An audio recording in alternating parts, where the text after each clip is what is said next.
Bismillahirrahmanirrahim. Assalamualaikum warahmatullahi wabarakatuh. Kenalkan, nama saya Ahmad Arif dengan NIM 441221101.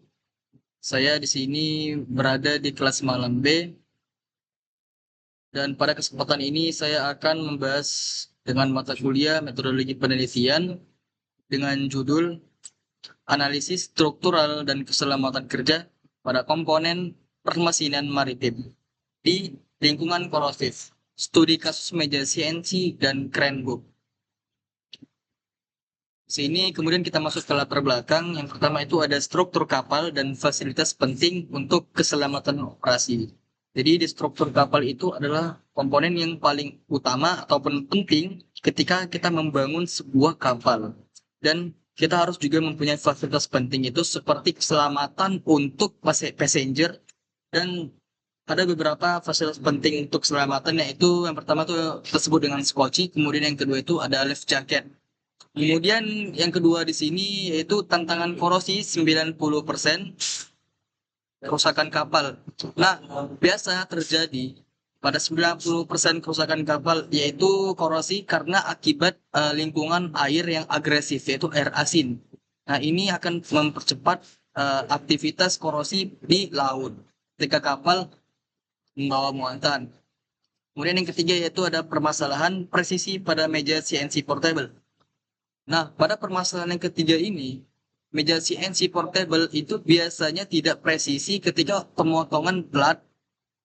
Jadi, ketika telah memotong plat itu dan dibawa ke lapangan, itu biasanya tidak presisi dan menyebabkan bagian kapal itu cacat. Kemudian yang keempat itu di sini ada risiko K3 di galangan kapal. Ada sengatan listrik, iritasi kulit, ataupun gangguan pernapasan. Nah, biasa tiga-tiga ini sering terjadi di perusahaan. Jadi sengatan listrik itu biasanya dikarenakan dari alat operator sendiri. Kemudian iritasi kulit itu biasa terjadi karena uh, pengecetan sesuatu seperti blasting painting.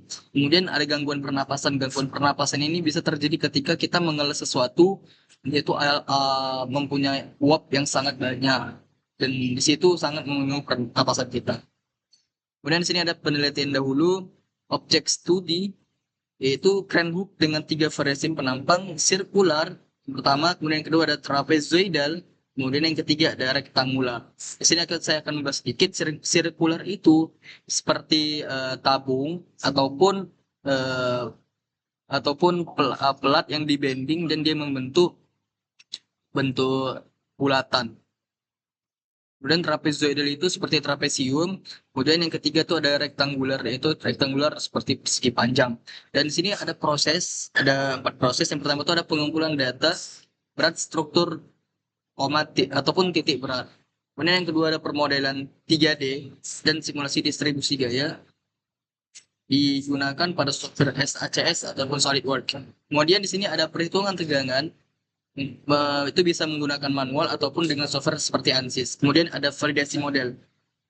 Di sinilah langkah-langkah untuk membuat sesuatu proyek dari dasar hingga sampai ke perhitungan manual ataupun perhitungan otomatis dengan menggunakan software. Dan di sini kita ada beberapa tools ataupun peralatan yang biasa digunakan di perusahaan.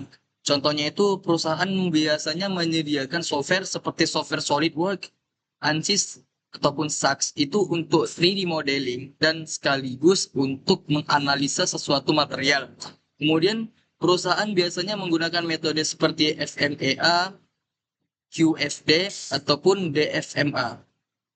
Seperti itulah kira-kira. Kemudian lanjut ke slide selanjutnya. Di sini kita masuk ke tujuan dan manfaat penelitian. Untuk mengetahui yang pertama, kemudian yang kedua, tabel perbandingan penampang. Nah, di sini ada tabel perbandingan penampang. Penampang tegangan maksimal yaitu megapascal satuannya. Faktor keamanan. Jadi di sini ada jenis penampang seperti yang kita sudah jelaskan tadi, ada sirkular, ada trapezoidal atau non rektangular. Dan sirkular ini dia mempunyai tegangan maksimum yaitu sebesar 90,2 megapascal dan dia mempunyai faktor keamanan 1252. Jadi faktor penampang sirkular ini dia memiliki tegangan maksimum tertinggi, tapi menunjukkan bahwa penampang ini menerima beban paling besar. Faktor keamanannya juga paling rendah. Sini ya, dari sini. Kemudian yang kedua ada trapezoidal. Trapezoidal yang yaitu di sini mempunyai tegangan maksimum 73,9 megapascal dan dia mempunyai faktor keamanan 1528.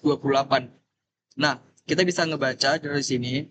Jadi tegangan paling rendahnya itu di sini yaitu dari trapezoidal 73,9. Jadi dia menerima beban paling kecil dan dia mempunyai faktor keamanan paling tinggi di sini. Jadi untuk keamanan sudah pasti aman ya. Kemudian kita beralih ke rektangular dan dia mempunyai tegangan maksimum 90,1 megapascal dan faktor keamanan yaitu 1258. Nah, hampir mirip dengan sirkular, akan tetapi dia lebih kecil untuk tegangan maksimumnya dan dia mempunyai faktor keamanan lebih tinggi ketimbang sirkular yaitu 1298. Jadi kesimpulan sementara di sini yang bisa kita ambil yaitu trapezoidal paling optimal yaitu tegangan rendah, faktor keamanan tinggi. Dan selanjutnya di sini ada pembahasan dan implikasi yaitu pembahasan trapezoidal mendistribusikan beban lebih merata. Sirkular dan rektangular masih aman tetapi kurang optimal. Jadi kita lebih mengimplikasikan yang beban itu lebih merata karena itu adalah safety of factor. Kemudian implikasi di sini rekomendasi desain keren hook gunakan penampang trapezoidal, integrasi, analisis, korosi, dan ketiga meningkatkan keamanan operasional. Di sini kita menggunakan yang sudah pasti aman saja ya untuk kedepannya. Di sini ada struktur dari pertama tuh ada stakeholder kebersamaan dan kita butuh safety untuk menjaga sesuatu yang tidak aman dari kita. Kemudian kita punya inovasi, setelah itu kita punya quality dan finishing. Dan kemudian ada rekomendasi dan aplikasi, yaitu yang pertama desain. Kita menggunakan penampang trapezoidal untuk crane hook guna optimal distribusi beban merata. Oke, kemudian yang kedua ada keselamatan, terapkan metode FMEA untuk pemetaan risiko operasional. Jadi FMEA ini ada failure mode, engineering analysis. Jadi itu dia mempunyai metode, ada contohnya seperti dia bisa membaca material ini bisa tahan untuk berapa lama ketika ditaruh beban dengan siklus sekian. Kemudian di sini ada dampak industri yaitu meningkatkan keamanan operasi di lingkungan lepas pantai offshore.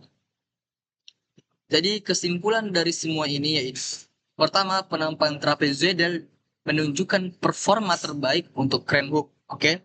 Nah, contoh trapezoidal itu seperti ini. Ini yaitu penampang trapezoidal dan dia bisa menerima beban merata. Nih, itu beban meratanya di sini nih. Ketika dia ada lifting, dia akan mempunyai beban merata. Kemudian yang kedua yaitu ada simulasi numerik dan analisis risiko FMEA efektif untuk evaluasi struktural. Kemudian yang ketiga pendekatan integratif yaitu teknis korosi dan ketiga penting untuk desain fasilitas maritim. Itu jadi ini adalah kesimpulan yaitu kita harus mendekatkan suatu masalah itu dan memecahkannya dengan metode FMEA dan kita juga menggunakan metode trapezoidal untuk lifting suatu benda. Mungkin itu saja yang bisa saya sampaikan. Bila taufik wal hidayah, waridho wal inayah. Assalamualaikum warahmatullahi wabarakatuh.